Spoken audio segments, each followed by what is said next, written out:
Avec Fleury, Premier ministre, la France de Louis XV va connaître une longue période de prospérité et de stabilisation. Des hommes de valeur entourent Fleury. En province, d'excellents intendants accomplissent une œuvre considérable. Tourny, à Bordeaux, aménage à partir de 1730 la place de la Bourse en place royale, au milieu de laquelle trônera la statue équestre de Louis XV jusqu'en 1792. Elle sera remplacée au XIXe siècle par la fontaine des Trois Grâces.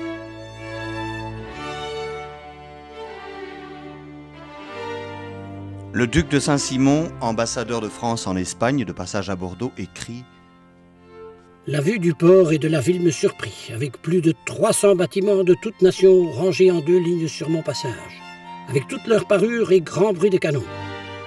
On connaît trop Bordeaux pour que je m'arrête à décrire son spectacle.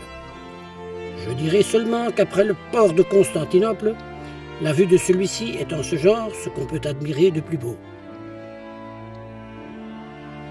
Au mois de mars 1743, François Bonafé, le fils d'Étienne II, vient d'entamer sa 20e année. L'avenir à la Cône s'annonce incertain. François s'embarque à bord d'un chaland qui sillonne le canal unissant la Méditerranée à l'Atlantique. En descendant la Garonne, un âge d'or se profile quand il touche les rives de la Porte de Caillaux après un long voyage. François sait qu'il est attendu à Bordeaux.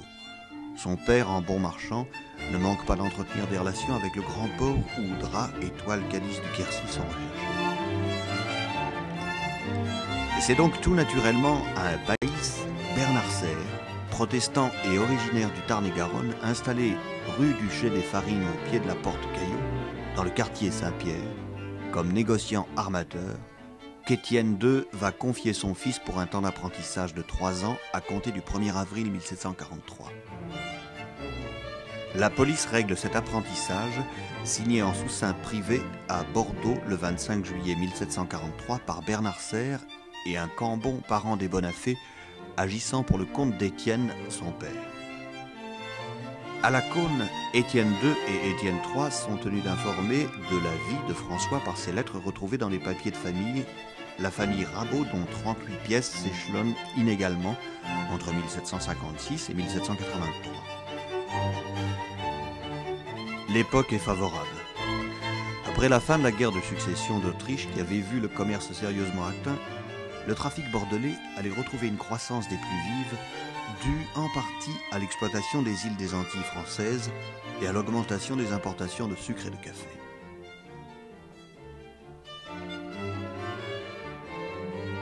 Par ses économies acquises avec la patience et l'âpreté qui étaient celles de ses aïeux, François Bonafé, grâce au crédit obtenu auprès des négociants, pouvait réunir avec l'aide d'associés les capitaux nécessaires à l'achat d'un premier navire. Si François Bonafé commandera au chantier de Paludat à Bordeaux plusieurs bateaux neufs, il en achète un nombre plus grand d'occasion. L'Hirondelle, ancien navire acheté pour la somme de 11 000 livres, partira avec son premier armement aux Antilles en 1751. En 1753, il entame sa 30e année quand il achète et arme son second navire au nom prometteur, le Magnifique. Après le recrutement d'un capitaine, de lieutenants et d'un équipage, le plus important est le choix d'une cargaison susceptible de se vendre rapidement à l'arrivée et surtout au meilleur prix. Du mois de mai au mois de juillet, François se charge de l'armement et de la cargaison du Magnifique en direction des îles. Les produits expédiés sont très divers. Barils de bœuf salé, farine, les tonneaux de vin de Cahors à forte valeur ajoutée représentent presque 60% de la cargaison. Le Magnifique traverse en un temps record de 36 jours l'Atlantique pour arriver à Fort-Royal de la Martinique le 24 septembre 1753, où le capitaine Grenouillot doit négocier sa cargaison. La fortune ou l'insuccès d'une expédition repose souvent sur le rôle joué par le capitaine. Mais les lettres de François Bonafé informeront sans cesse Grenouillot des fluctuations de l'indigo ou du sucre sur la place de Bordeaux. Sa mission réussie, Grenouillot revient à Bordeaux en novembre 1754, tout à faire négocier au meilleur taux. La paix qui régnait depuis la fin de la guerre de succession d'Autriche ne dura que 8 ans. Les Anglais qui ne désarment pas se consacrent activement à la construction d'une flotte puissante qui leur assurera l'empire des mers. des convois de guerre devaient assurer la protection des bateaux marchands. En 1755, les escadres anglaises occupent toute l'Atlantique et multiplient les prises de navires. Le Magnifique, en 1757, lors de son deuxième armement, échappe de justesse aux Anglais et arrive après un pénible retour de Saint-Domingue sur les côtes espagnoles à Saint-Sébastien. L'essentiel des affaires de François Bonafé se fait avec les Antilles. Ses alliances aux familles protestantes le placera dans une position de force sur les marchés antillais et allemands.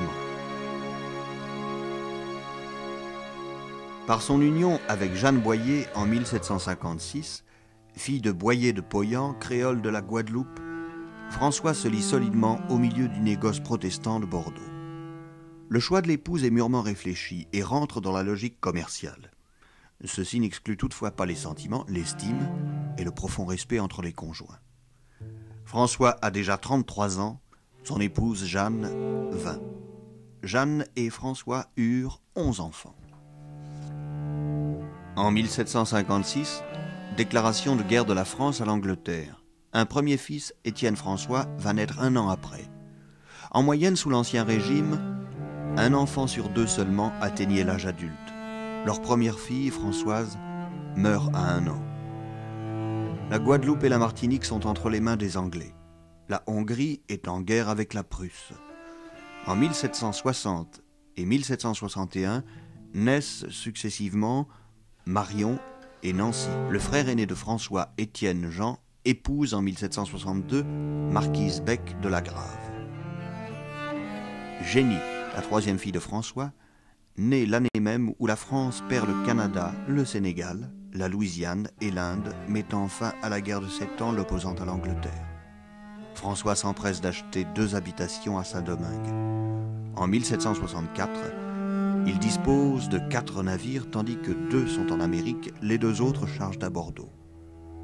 En 1764, naissance de Jean Bonafé, surnommé Delance par son parrain Poyan de Lance, du nom d'un domaine qu'il possédait à la Guadeloupe. En 1765, Génie, âgée de 2 ans, décède. Élisabeth, dite Betsy et 4e fille, vient au monde. En 1766, le départ de Bougainville de Nantes et Thomas Cook marquent l'histoire des explorations. La France découvre Tahiti, les terres australes. Les gouvernements européens apportent un intérêt grandissant au voyage de découverte. La méthode de calcul par distance lunaire et la mise au point de chronomètres ouvrent la voie à une véritable navigation scientifique. Les navigateurs disposent bientôt de bâtiments plus solides. Voici bientôt 23 ans que François Bonafé est devenu citoyen de Bordeaux. 10 ans qu'il est marié et depuis 5 ans, il est devenu officiellement bourgeois de Bordeaux. Au printemps 1766, il achète, comme en signe de fidélité à son parcours, dans une rue qu'il connaît bien, rue du Chai des Farines, cette rue de son temps d'apprenti et de ses premières affaires, une vieille bâtisse où il fera naître sa première habitation connue et dont l'architecte sera Étienne Laclotte, un de ses amis originaires comme lui, du Rouergue. Au numéro 27, cet immeuble est représentatif de l'architecture de son temps et des nécessités exigées par le négoce. Au rez-de-chaussée, les entrepôts, l'entresol pour les bureaux et le comptoir commercial. Le premier étage, dit noble, est réservé aux réceptions. Au centre des entrelacs de fer forgé de la grille du garde-corps du balcon, on distingue parfaitement le monogramme FB, signature de François Bonafé. François et Jeanne l'habiteront pendant encore plus de 15 ans. Elle y verra naître leurs derniers enfants, Ketty, Françoise Pauline et Pierre. Marion, 2e fille de l'armateur, meurt à l'âge de 14 ans et Pierre meurt en bas âge.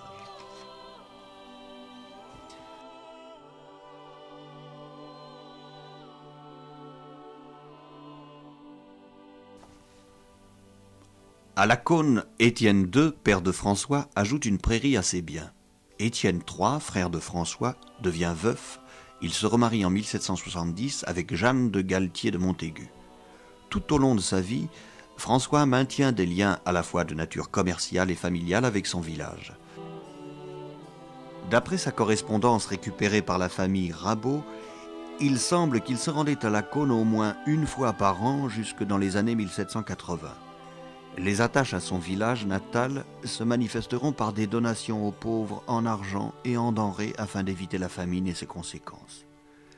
Les enfants de François Bonafé ont tous reçu une éducation à la mesure de leur rang. Ses filles prennent des cours de musique et à 16 ans, son aîné joue de la harpe. Étienne et Jean font leur éducation en Suisse. Le souci de leur père est avant tout d'éduquer ses enfants dans la religion protestante. En 1776, le cadet Jean a 12 ans. Il se trouve en Suisse dans un pensionnat protestant et François le juge fort éveillé. Il espère l'associer plus tard dans les négoces de l'aîné qui, alors, a 19 ans. Le trafic maritime atteint son apogée avec ses bases navales à Saint-Domingue, en Martinique, et l'île de France, aujourd'hui baptisée île Maurice. La traite des nègres, qui avait fait la fortune de Nantes, fait son apparition à Bordeaux. Certains négociants en profiteront. Contrairement à d'autres armateurs de l'époque, François ne pratique pas la traite des esclaves. Il n'est tout simplement pas intéressé par l'Afrique, où il n'a vraisemblablement pas de contact.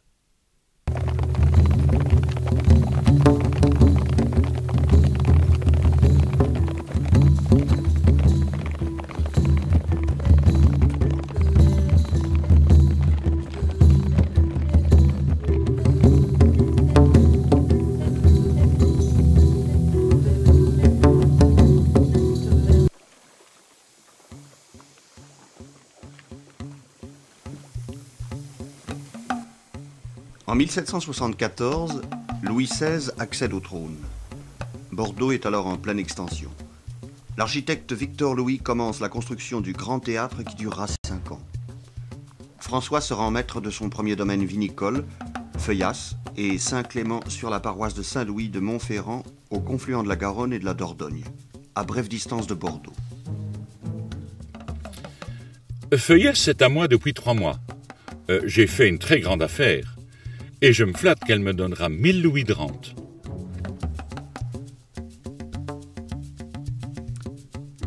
Ces vignes lui donneront des vins forts en bouche. Ils feront l'objet d'une grande demande pour l'expédition vers les îles. Devenu bourgeois de Bordeaux, il détient le privilège de faire entrer ses vins libres de taxes dans la ville et par les gabarres et chaloupes sur la Garonne. Depuis ses fenêtres à Feuillas et Saint-Clément, il peut reconnaître longeant ses terres les voiles de ses vaisseaux descendant ou remontant la rivière. De cette maison de maître, il ne reste qu'un morceau de façade. Abandonnée, pillée, la maison a fini par disparaître définitivement sous le choc des bulldozers par son dernier propriétaire, le port autonome de Bordeaux. François a 58 ans. Il écrit à son frère « Je rentre de Feuillas. La récolte de vin était honnêtement abondante.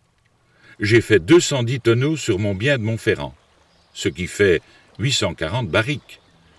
La qualité est bonne, mais si nous n'avons pas la paix cet hiver, nous ne saurons qu'en faire. »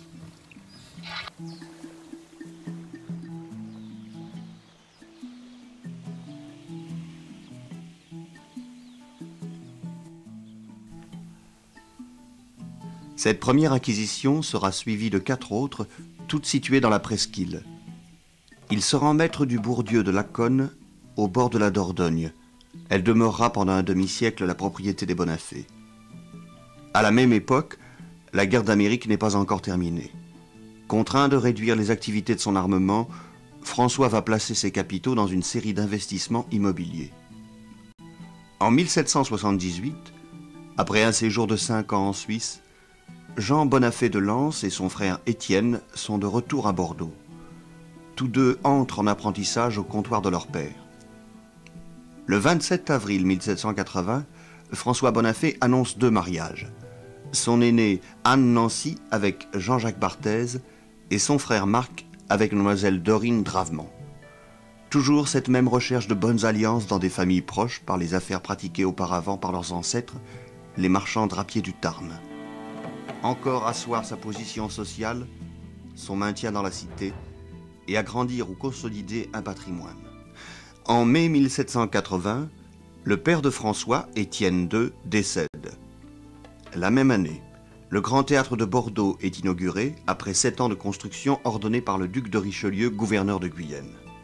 La façade est composée de 12 colonnes corinthiennes engagées sur socle carré et surmontées d'un entablement, d'une balustrade ornée de 12 statues de muses et de déesses et d'une terrasse offrant un étage d'attique.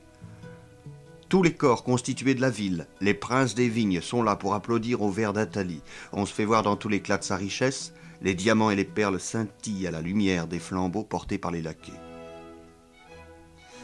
Allman, le correspondant de Carl von Linné, botaniste, fondateur de l'histoire naturelle moderne, écrit « Je me trouve à Bordeaux, qu'on appelle le Petit Paris. Paris, qui est la capitale de la France. Mais Bordeaux le dépasse en opulence, en dédain de l'argent, en cherté, en audace et en certaine richesse. » La même année, François se rend propriétaire de différentes vieilles bâtisses, toutes situées au centre de la ville. François Bonafé confie à son architecte Étienne Laclotte le chantier de sa dernière demeure, un hôtel particulier à l'angle du cours du Château Rouge, alors à la mode, et de la rue Sainte-Catherine. La rumeur prétend qu'il le voulut plus haut que le Grand Théâtre. À l'apogée de sa carrière commerciale, lorsqu'il fait bâtir son hôtel sur la place de la Comédie, François commande un tableau au peintre Lenoir de passage à Bordeaux. Ce portrait de famille représente François Bonafé, sa femme et ses 7 enfants. La toile mesure 1,75 m sur 1,52 m. Elle est encadrée dans une bordure de chêne doré à feuilles d'eau, perles et rosaces. Les figures sont en pied. Le peintre a pris pour sujet la fête de la mère de famille. Chacun de ses enfants tient une fleur ou un bouquet à la main. La scène se passe dans un salon dont on n'aperçoit qu'un paravent formant le fond du tableau. Le premier personnage, en commençant par la gauche, est un grand jeune homme debout, d'allure élégante, teint brun, perruque poudrée, habit de taffetas violet miroitant, bas de soie blanc. C'est Étienne François, fils aîné de François. Debout, la seconde figure un peu à l'arrière-plan et vêtue de bleu, sa sœur Élisabeth, Betsy, elle a 16 ans. Plus avant est assise Jeanne Boyer, femme de François, vêtue de satin blanc, nœud bleu au bras et corsage. À sa gauche, un peu en arrière, Anne, Nancy, est également assise. Sa robe est rose. Elle porte suspendu à une chaîne d'or le médaillon de son mari, Jean-Jacques Barthès. Elle a 20 ans.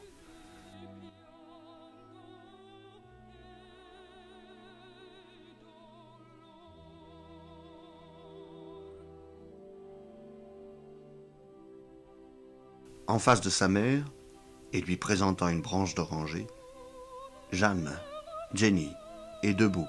Elle a 11 ans. La tête placée au centre du tableau est un peu endommagée. On peut remarquer d'anciennes restaurations.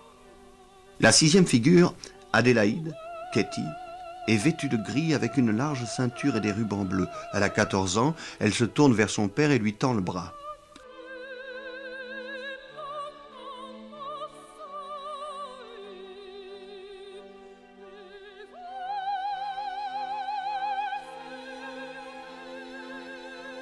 En arrière et debout, Jean Bonafé, surnommé Jean de Lance, en habit gris de lin et poudré.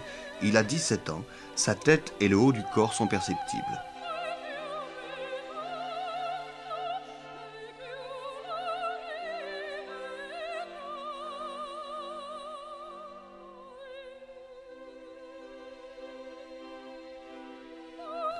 François Bonafé est assis un peu à droite au premier plan, vue de face, habit et veste culotte de velours, manchettes et jabot de dentelle, bas de soie blanc, souliers à large boucle, perruque frisée et poudrée. De sa main gauche, il serre la main de Françoise Pauline qui termine le tableau à droite. Celle-ci est assise, un bouquet à la main gauche, vêtue d'une robe bleu foncé. Une large ceinture de soie lilas forme un gros nœud derrière. Un petit chapeau très plat, entouré d'une ruche et coquettement posé sur la tête, reproduit les nuances de la robe et de la ceinture. Elle a 12 ans. La toile est signée en bas à gauche, Lenoir, 1781. Simon Bernard Lenoir, né à Paris et peintre du roi, se rendit à Bordeaux, appelé sans doute par quelques riches négociants de la ville. Il fit le portrait de Legris, trésorier, et de Madame Dublanc, femme du procureur du roi au trésorier de France. Le portrait de la famille Bonafé avec 9 figures en pied est l'œuvre la plus ambitieuse techniquement de l'artiste. Le portrait de famille fut transporté à Paris par Jean de Lens et passa entre les mains de son fils Édouard, puis de son petit-fils Edmond qui le photographia, le publia et le décrivit à la grande joie de curieux de l'histoire. La veuve de ce dernier l'a cédé en 1873 à Pierre et Pierre à François Bonafé.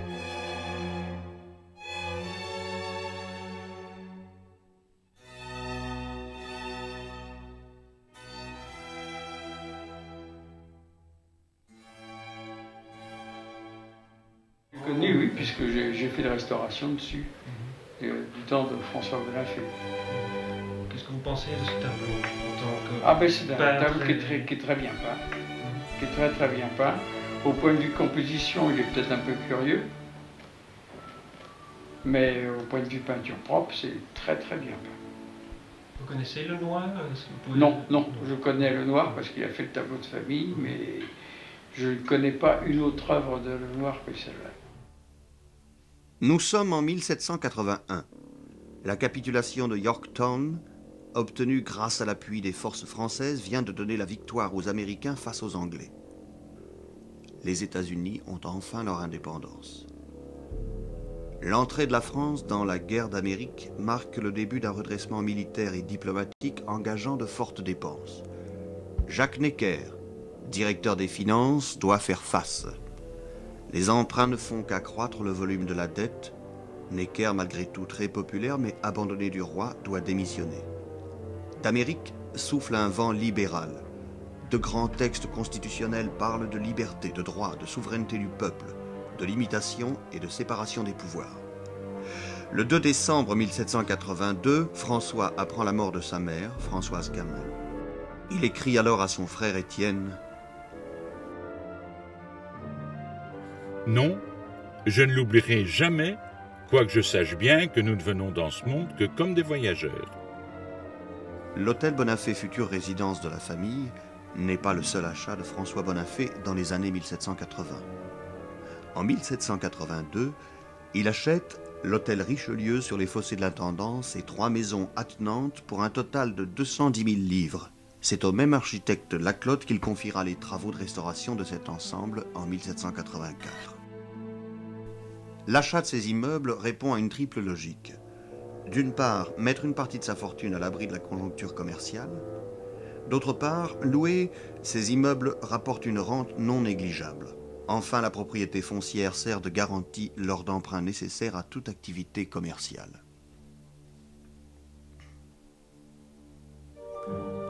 Le traité de Versailles donnant l'indépendance aux États-Unis fut signé en 1783.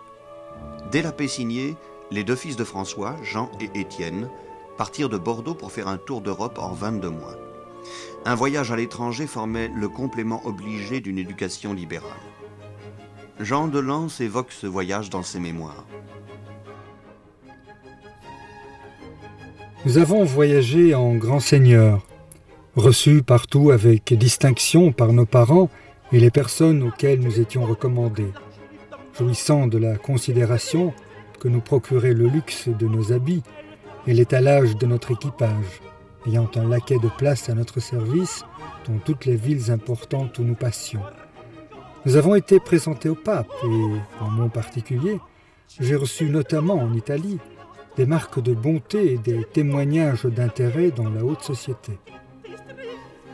François écrit à son frère Étienne: Je ne néglige rien de ce qui peut contribuer à leur instruction. Ils me donnent de la satisfaction et je ne leur refuse rien.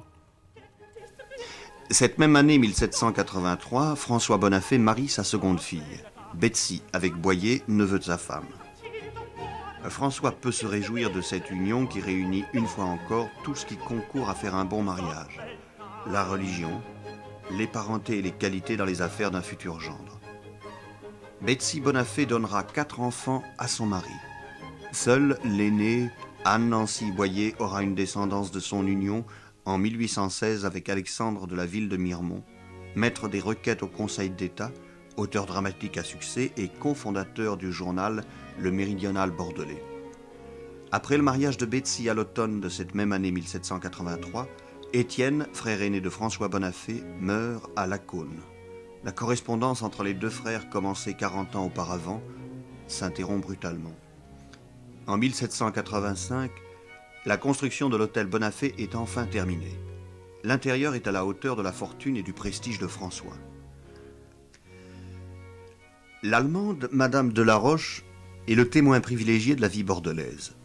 Son récit de voyage en France, Journal einer Reise durch Frankreich, est un recueil de petits tableaux de genre faits d'après nature et très sincère malgré le ton précieux alors à la mode. Ardente luthérienne, écrivain, femme d'esprit et de cœur, Madame de la Roche est accueillie à bras ouverts dans l'hôtel particulier des Bonafé. Nous arrivâmes par un beau vestibule tout dallé de marbre, dans une vaste pièce où Madame Bonafé, ses 3 charmantes filles et 2 ouvrières travaillent à de la toile écrue et mise en tas autour d'elle. Je ne me rappelle pas avoir jamais vu plus ravissant tableau de famille. Bonté, gaieté, intelligence sur le visage de la mère, et chez les jeunes filles, de la franchise, du charme et de l'entrain. On nous mena ensuite dans une pièce voisine fort luxueuse, et de là dans un grand salon tout à fait décoré à mon goût, avec de magnifiques boiseries sculptées par un ouvrier d'art. Ce salon est orné de bustes de Montaigne, de Montesquieu, de citoyens illustres et de ceux du comte d'Estaing et de Necker. Nulle part aucune trace de dorure, et cependant tout est marqué au coin du bon goût et respire la noblesse. La cheminée de marbre blanc est garnie de vases en bronze et d'une pendule de grande valeur. Du balcon, on aperçoit la Rade et même un peu de la Garonne, le magnifique théâtre que n'égale en beauté aucune des 3 salles du spectacle de Paris. Je m'installai avec ma tasse de thé à une fenêtre d'où je pouvais voir la foule sur les quais et les navires à l'ancre dans la Rade. Les navires étrangers importent des tissus de laine, de l'étain, du plomb, du charbon, des harengs, des peaux de toutes sortes, des viandes salées, du suif, des matières colorantes, des planches, des mâts, du chanvre, du goudron, du cuivre, du sucre, du coton, du gingembre, de l'indigo et du cacao. L'importation du sucre, du café et du coton se chiffre par millions, et l'indigo, le cacao et le gingembre par centaines de mille livres.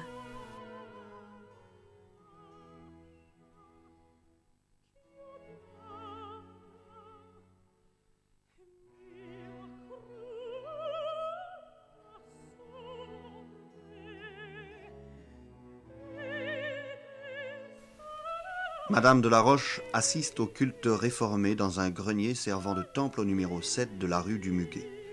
Le culte protestant, bien qu'interdit depuis la révocation de l'édit de Nantes, est cependant toléré.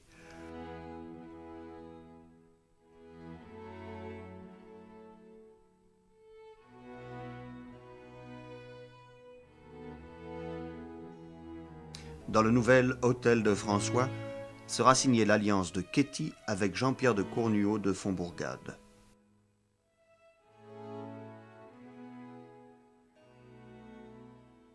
Étienne et Jean, les fils de François, sont dès leur retour de voyage en Europe associés à la maison paternelle qui s'appellera désormais Bonafé, frères et fils. François est intéressé pour 2/5, son frère Marc et ses 2 fils pour 1/5 chacun. La durée de la société est de 6 ans, avec un renouvellement pour 9 ans.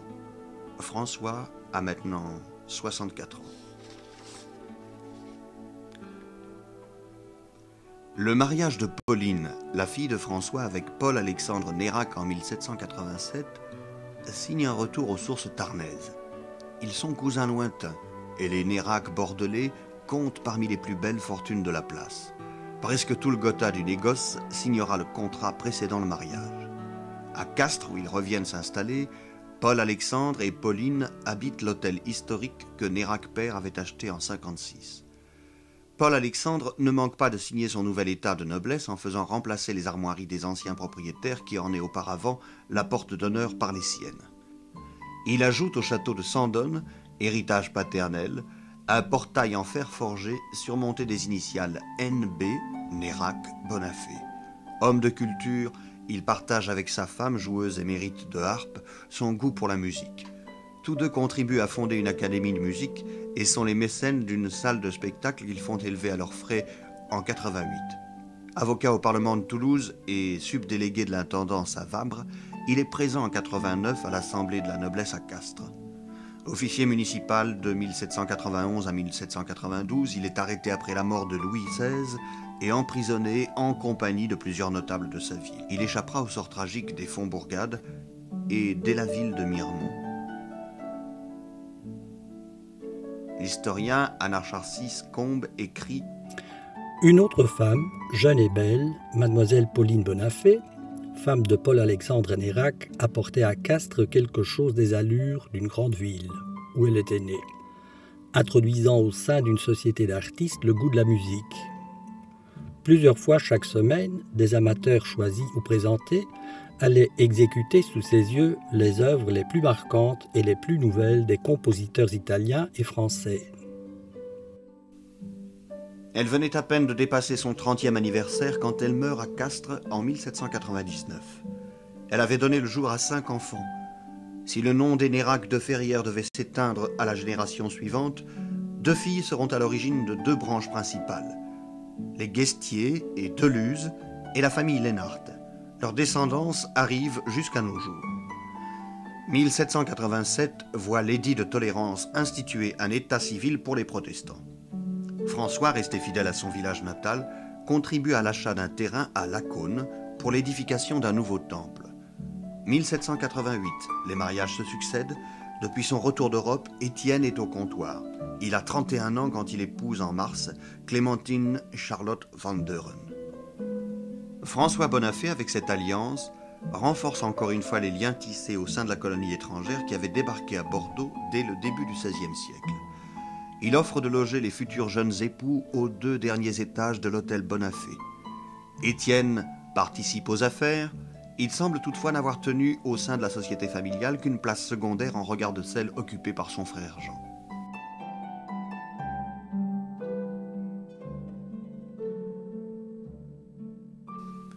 Pour sa dernière fille Jeanne, le choix de l'époux Jean-Nicolas de L'Isle-Ferme par François de Bonafé en 1789 est assez remarquable. Il présente le double avantage d'unir sa petite dernière à une famille qui, par son passé, appartient à la fois au milieu du négoce protestant, et à la noblesse. Les Nicolas, leur patronyme originel, étaient originaires de Saintonge et d'Aunis en Charente et Charente-Maritime. François Bonafé aura toujours offert à chacun de ses enfants des alliances choisies. La fortune du port de Bordeaux est maintenant partagée par plus de 500 négociants en tout genre venus de tout pays. Le volume des exportations augmente. La courte période de 86 à 92 sera la plus brillante du commerce bordelais. Déjà conséquente avant la guerre d'Amérique, la fortune de François Bonafé est maintenant à son summum. Malgré les années qui passent, il vient d'avoir 66 ans, il ne cesse d'entreprendre, de calculer en stratège et de voir plus loin que les autres. François, vers ses 67 ans, écrit en 1790 « Revenons à ma fortune, qui est infiniment au-dessus de mon attente. Dieu grâce, je n'en suis pas l'esclave, et je crois la mener en bon père de famille, embrassant avec plaisir les occasions de faire du bien. Je suis beaucoup et beaucoup redevable à cette ville, et je lui dois ce que je suis. Au reste, dans quel état qu'on place l'homme, il lui faut une occupation, sans quoi il est mauvais sujet, et je n'en vois pas de plus belle ni de plus utile à la société que celle que j'ai. » Les bénéfices qu'il retira de ses investissements massifs réalisés au cours de cette seule décennie pendant laquelle il maria tous ses enfants furent énormes. L'éducation, les avantages et les dotations qu'il accorda à tous étaient à la mesure de sa fortune. Mais bientôt, tout va basculer. Le rue d'hiver de 1788, qui affame les pauvres, est comme un symbole de la fracture dans laquelle la France va tomber.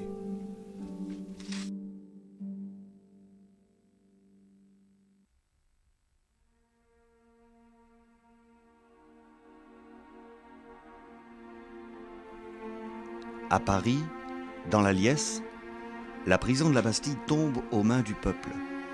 À cette annonce faite le 18 juillet par une lettre du député Paul Nérac, les Bordelais se couvrent de cocardes tricolores.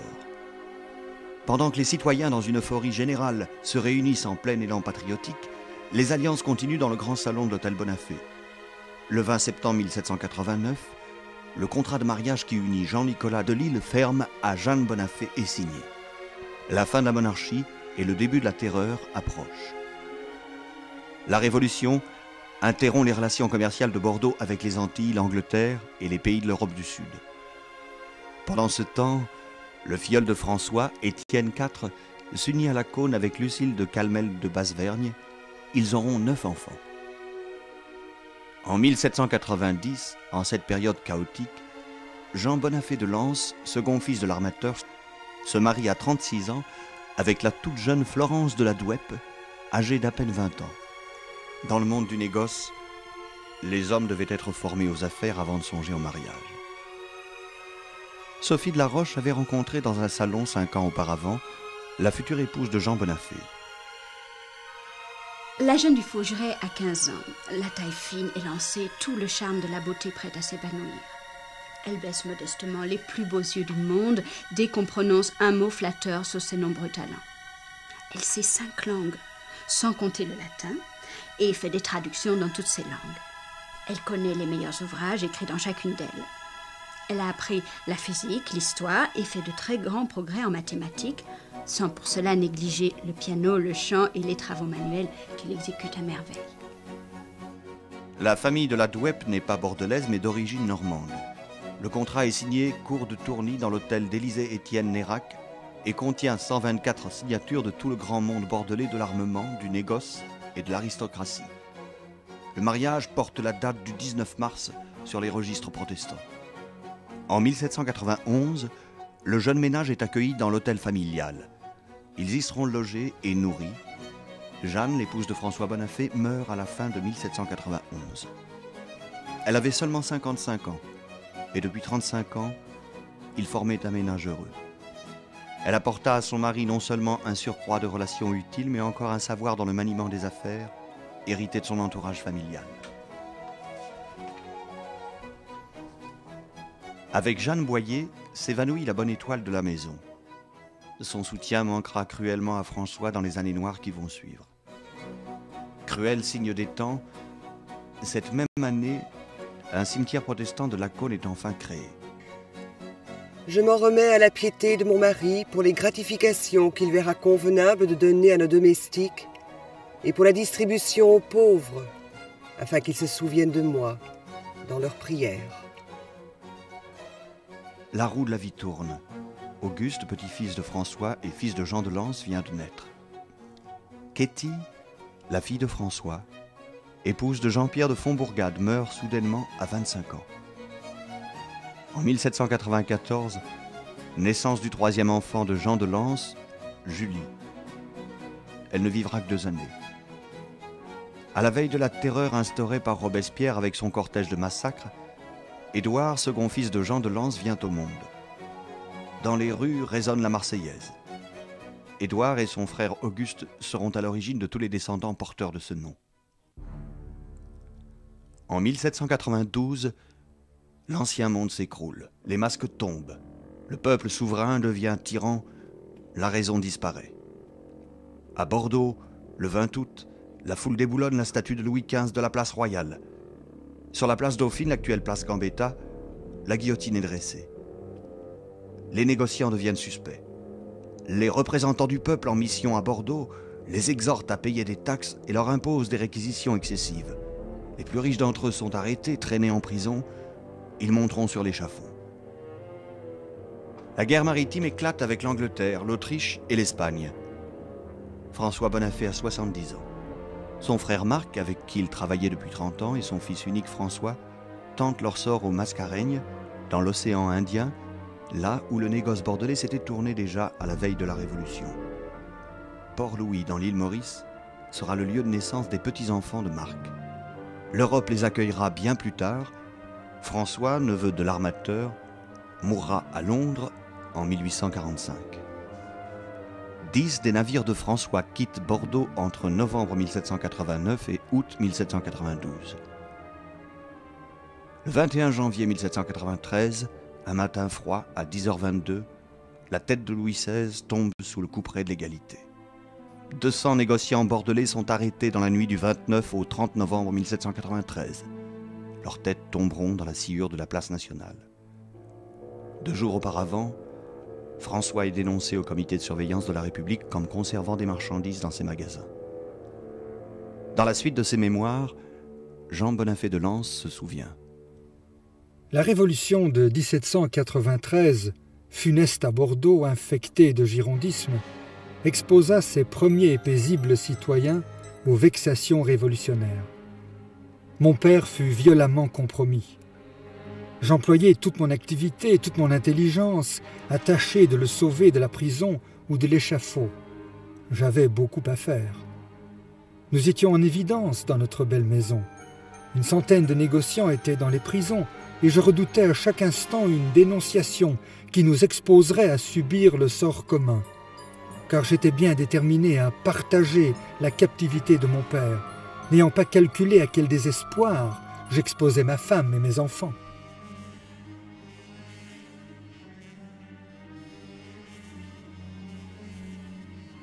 Les interventions menées de son fils auprès des autorités contribueront à convaincre les commissaires du peuple à fermer les yeux. L'aide que François déploya auprès des citoyens lors des terribles disettes de ces années-là contribuèrent aux yeux de l'opinion à le placer au-delà de tout soupçon.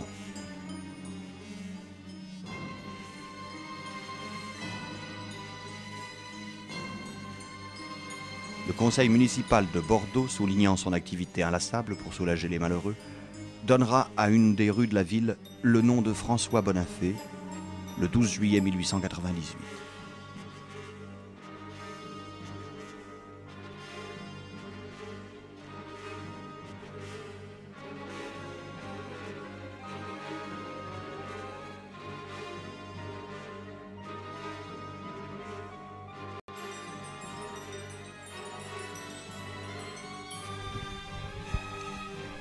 Le 1er septembre 1795, la société Bonafé Frères et Fils est dissoute. François conserve la signature et la caisse et détient 3/5 des parts, tandis qu'Étienne et Jean détiennent chacun 1/5. Marc, le frère de François, est atteint de surdité totale. Comme pour continuer la série noire, Florence de la Douep, la jeune épouse de Jean de Lens et belle-fille de François, meurt en 1796 à l'âge de 26 ans, après 6 ans de mariage.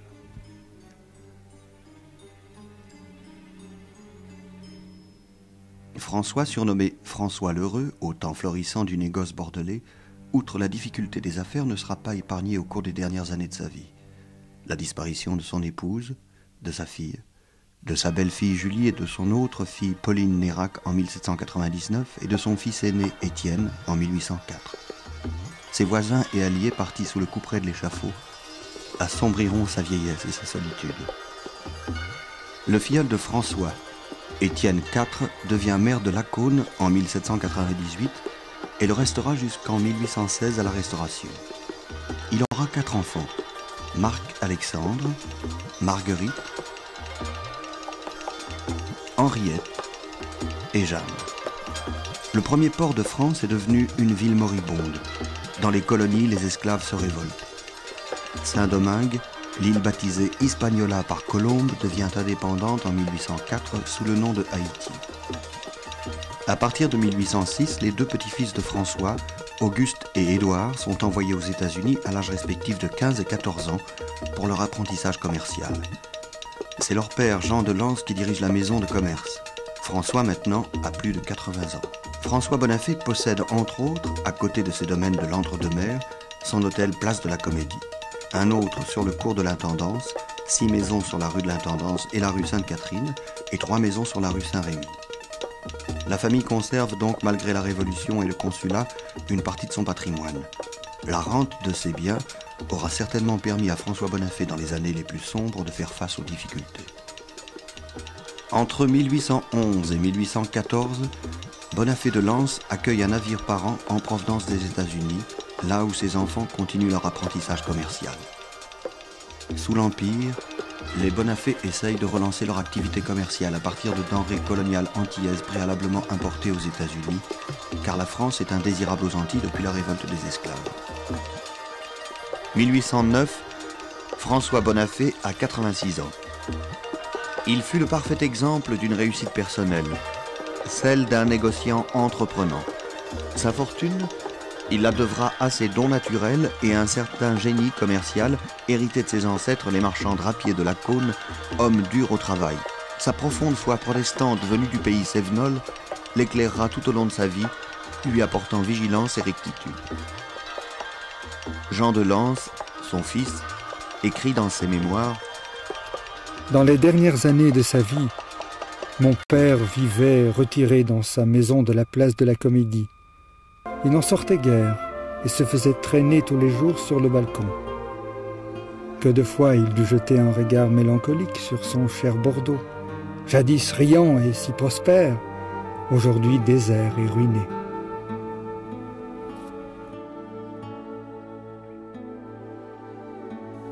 C'est là, sur ce balcon, admirant les rives de la Garonne qu'il avait découvertes 66 ans plus tôt, rêvant une dernière fois au vaisseau disparu qui avait fait sa fortune de haute mer, que François Bonafé, l'armateur, exemple sans égal dans le Bordeaux du XVIIIe siècle, mourut le 13 août 1809 à l'âge de 86 ans, ajoutant une dernière page à sa légende, un symbole.